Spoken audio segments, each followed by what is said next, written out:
जीवन में निराश होकर अपना काम अधूरा बीच में नहीं छोड़ना चाहिए। Hello everyone, welcome back to my YouTube channel. मैं जुगल शर्मा। आज आपसे एक ट्रू स्टोरी शेयर करूंगा जो मेरे साथ कल हुआ था। एक्चुअली कल क्या हुआ, मेरे यहाँ पर रिलेटिव आए हुए थे और उनकी बेटियाँ नीट की प्रिपरेशन कर रही हैं, तो उनके लिए रूम ढूंढना था। एक दिन पहले मेरा भाई रूम ढूंढ चुका था। करेंटली मैं जयपुर सिटी में हूँ और अभी एग्ज़ाम चल रहे हैं तो रूम नहीं मिल रहे हैं, सारे रूम फुल हैं। तो मैं मानसरोवर गया था। मानसरोवर एक जगह है जयपुर में, वहाँ पर रूम देखने हम लोग गए थे। मैं और मेरे रिलेटिव साथ में गए थे। तो बारिश का मौसम था, बारिश आ रही थी और हम लोग परेशान हो चुके थे। सुबह से शाम हो गई थी रूम ढूंढते ढूंढते। तो हुआ कुछ ऐसा कि हमने 2 रूम डिसाइड किए। तो हम पहले वाले रूम को देख के दूसरे वाले रूम की तरफ देखने चले गए थे। लगभग आधा 1 घंटा हमको हो गया था गए हुए और 500 मीटर का डिस्टेंस था दोनों रूम के बीच में।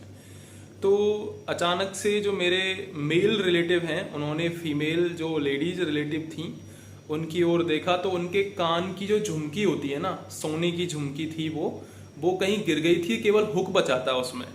तो सोने की झुमकी गिरना अपने आप में बहुत बड़ा लॉस है। लगभग 20,000 के आसपास की वो झुमकी थी, वो गिर गई थी।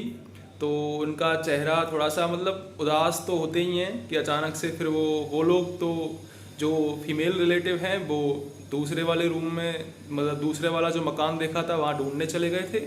मैं और जो मेरे मेल रिलेटिव हैं वो हम लोग, मैंने उनसे बोला, मैंने कि चलो देखते हैं। वो जो मेरे मेल रिलेटिव थे वो थोड़े ऐसे ही थे कि नहीं अब यार कहाँ मिलेगी वो, मतलब नहीं मिलेगी, मतलब ऐसे निराश हो चुके थे कि नहीं मिलेगी वो, इतना बड़ा रास्ता है, कहाँ गिरी है कहाँ नहीं गिरी है। तो मैं इस जो स्टोरी को शेयर कर रहा हूँ वो मोटिवेट करने के लिए शेयर कर रहा हूँ। वो आगे हम देखेंगे कि कैसे आप इससे प्रेरणा ले सकते हो। तो मैंने उनसे बोला कि मैंने कहा चलो चलते हैं, एक बार देख के तो आते हैं, क्या पता मिल ही जाए। तो हम लोगों ने एक जगह पर रुक के बड़ा पाव खाया था, तो वहाँ हमने देखा, वहाँ भी नहीं मिली। फिर जो पुराना जो रूम देखा था हमने, फर्स्ट रूम जो देखा था, मैंने उनसे एक बार बोला, मैंने कहा चलो एक बार वहाँ तक और होके आते हैं। लास्ट के कुछ 10-20 कदम का डिस्टेंस हमारा बचा हुआ होगा जहाँ पर हम आके रुक गए थे कि अब नहीं मिलेगी। तो मैंने बोला चलो एक ट्राई और करते हैं, वो 10-20 कदम जो बचा है वो हम और देखते हैं। तो हम लोग निकलते हैं और वहीं पास में एक मंदिर था, वहाँ पर मैंने थोड़ा सा प्रे किया, मैंने कि भगवान मिल जाए। गणेश्वर महादेव का वो मंदिर था और सावन अभी ख़त्म हुआ है, तो वो किस्मत से उस रोड पर मेरे को मिल जाती है और मैं उसे उठा लेता हूँ। तो मुझे तो बड़ा खुशी होती है। मैं भी थोड़ा सा मतलब सोच में तो पड़ गया था कि यार लॉस हो गया, इतना तो रूम कहीं और ही ले लेते तो बेटर रहता, इतना वो देखते ही नहीं।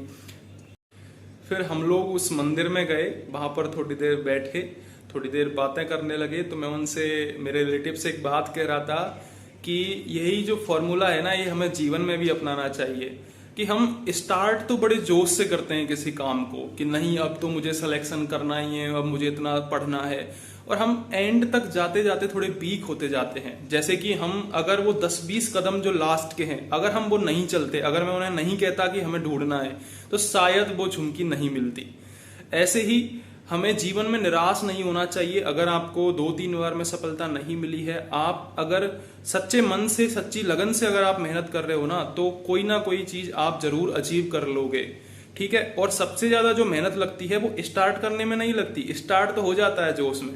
सबसे ज्यादा जो मेहनत, एफर्ट, त्याग और जो एक बोलते हैं ना कि मतलब दृढ़ इच्छा शक्ति चाहिए, वो चाहिए किसी काम को खत्म करने में, लास्ट का।